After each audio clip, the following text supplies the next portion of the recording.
We believe that our revenue is going to continue to track very well and grow.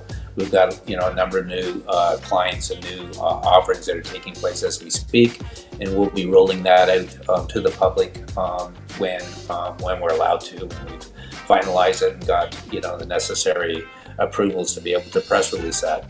But we feel very buoyant on the opportunities and the things that we have, and the public will be finding out in due course. Welcome back, Midas Letter subscribers. My guest is Gary Yeoman, Executive Chairman of Voxtur Analytics, trading on the TSX Venture under the symbol VXTR and trading in the United States under the symbol VXTRF. Gary, welcome back. Thanks for having me. You bet. Full disclosure, I'm a shareholder of this company. They are a client of a related company. Gary, let's talk about the most recent headline was that you were forced to sell 5 million shares to satisfy a tax exposure, I understand. But you placed those shares strategically, and it really was not a meaningful component of your shareholdings. Can you tell us a bit about that, please? Sure. As most people, or at least I tried to educate our investors, because I know how important it is that management leads the way with respect to not only owning shares, but continuing to invest in the company. And having said that, I did invest in the company. I acquired 6.5 million plus or minus shares in the form of restricted share units, shares that were owed to me for me purchasing some time ago. But we ran into a couple of minor blips. Number one, in most cases, when you sell shares from RSUs, what you have is an administrator that administers the plan, and effectively what they do is they figure out once they vest what tax you owe, and they sell those shares to pay the tax, and then you're given the residual. In our particular case, we were under the view that RSUs were RSUs, and we didn't pay tax until we sold. So it was not my intention to sell any shares, but unfortunately they vested. And then I was advised that I owed, a whole bunch of tax. So effectively, I had no choice. We didn't have an administrator that was, appointed at that time. So I had to sell the shares to pay the tax. There was some supplementary funds left.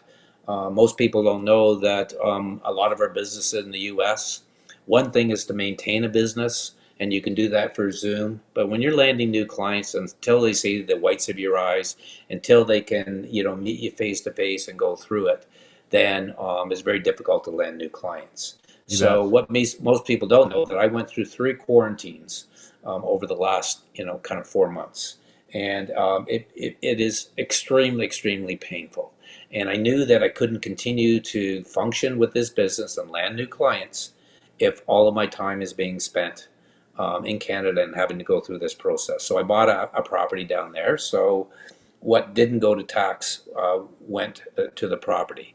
I could have easily had the company rent me a place and expose that. But you know what? I think that that's my choice to grow this company in the United States. So it's my choice that I need to be able to do whatever I do to grow it and to, basically and whatever additional expenses they are for me to do that. And so that's what I did. But for clarity, I own 2 million more shares this quarter than I owned last quarter. So the net number of shares that I acquired were more than the number of shares that I sold. So, the message that I want to leave is that I'm extremely bullish on this company. I'm extremely dedicated to this company. I had to sell because of the conflict that we had where we didn't have an administrator appointed. As most people don't know, that when RSUs are sold, they only see the shares that you acquired, not what the administrator had to sell to remit tax to the government. Sure. So that's all it was. So let's talk a bit about the acquisition of Benutech. What is the significance of Benutech in the ecosystem of Voxtur? Multiple fold. The biggest benefit for me is that Benutech, through an antitrust ruling some time ago, have full access to CoreLogic's data platform. And we're talking about all salient characteristics about a property, sales information on the property, assessment information, tax information. Is this U.S. or just Canada or both? Right now, it's just the United States. Oh, As I said in previous interviews, the difficulty in aggregating data across Canada is much more difficult than the United States. The U.S. is much more transparent than what Canada is. We're working on it. We do have the data for all of Ontario. We're working with the Ontario government and with the MPAC organization. So we have had great success in Ontario, but we're mitigated for the rest of the country. uh-huh. In Where a lot of our business is, probably 80% of our business in the US right now. Okay. And having access to all that data not only allows me now to personally go out and roll out my real property tax analytics platform.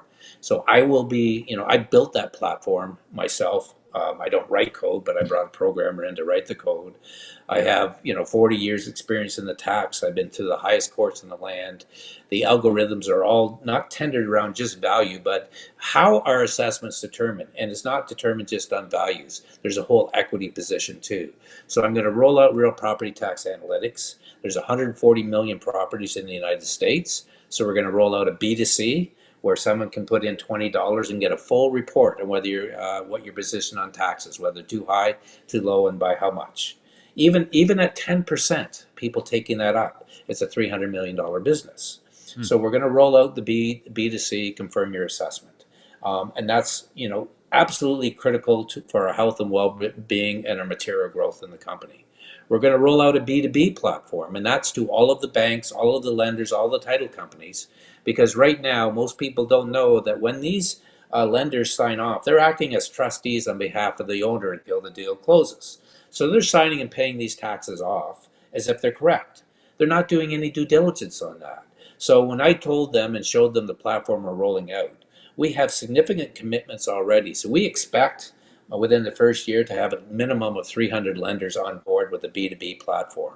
And so do I know exactly how we're going to price it? Is it going to be transactional? Is it going to be a subscription? Is it going to be some other hybrid of the two?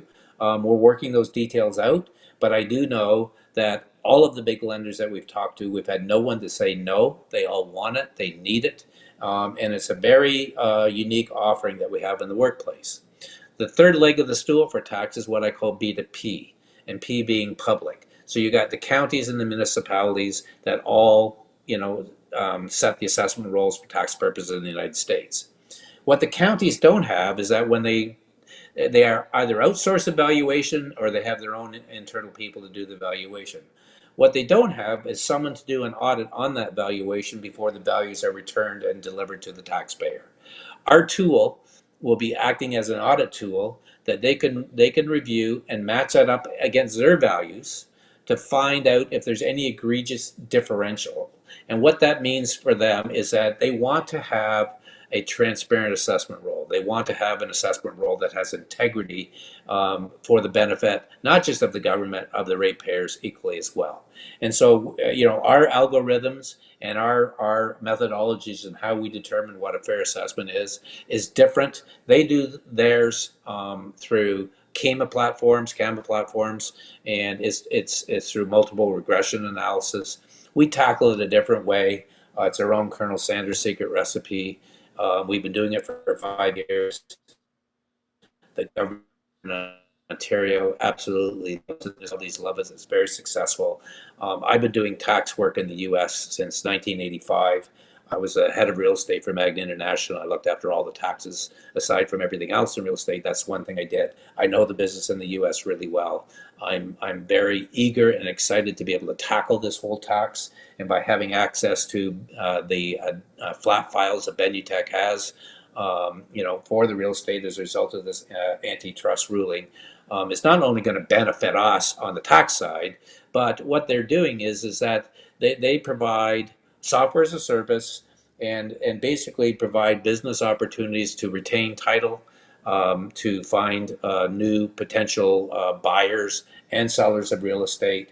And so it's a program that is tied into every one of the clients that we have right now. So when I told everyone at the outset of what is our strategy when it comes to acquisitions, it has to be real estate.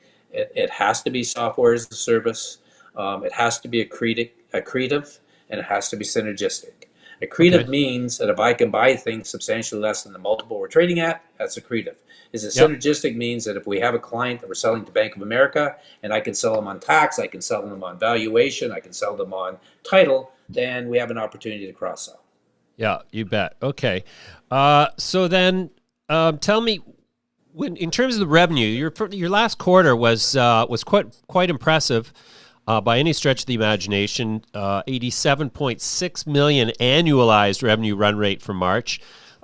Is that revenue tracking still at that level? And what's the financial picture looking like going out, call it 6-12 months? Are you giving any guidance there? Yeah, I'll say it very generically, right? I mean, obviously, we're releasing our quarter in August, second quarter, and then others to follow. We believe that our revenue is going to continue to track very well and grow. We've got a number of new clients and new offerings that are taking place as we speak, and we'll be rolling that out to the public when we're allowed to, when we've finalized it and got the necessary approvals to be able to press release that. But we feel very buoyant on the opportunities and the things that we have, and the public will be finding out in due course. So our revenue is going to continue to grow, continue to track. I do believe that the second and third quarter, with respect to financial profitability, will be reasonably flat because a lot of these new offerings, which cost money to develop and invest, like we did with Anow, we believe Anow is probably going to be the biggest home run that I've ever had. I'm just so thrilled. I mean, they've got 18 clients right now that are under different forms of contract, not including some blockbusters that we'll be talking about, as they become finalized. But what a terrific offering. So we believe that we're going to start showing reasonable profitability, reasonable to very good profitability in the fourth quarter, and then we're on fire going forward. That, Right. in combination with the moratorium being gradually lifted, which is Jim Albertelli's business that we integrated with, that's going to start getting some wheels too. And so we know 2022 is going to be an awesome year. Fourth quarter is going to be very good for us. I think that where our revenue is going to continue to track well, second and third quarters, I think that from a profitability standpoint, I think we're be pretty flat. Okay. We're investing a lot right now, and so you can't kind of always have the cake and eat it too. Right. All right, Gary, that's a fantastic update. We're going to leave it there for now. Thank you very much for your time today. Appreciate it. Thanks for having me. You bet. Bye for now. Bye. As I said, I am a shareholder in Voxtur. I bought 100,000 shares in the private placement back in March at 70 cents. We have options in a related company, and they are our client. They don't pay us cash. We just do it for the option because we believe in the company.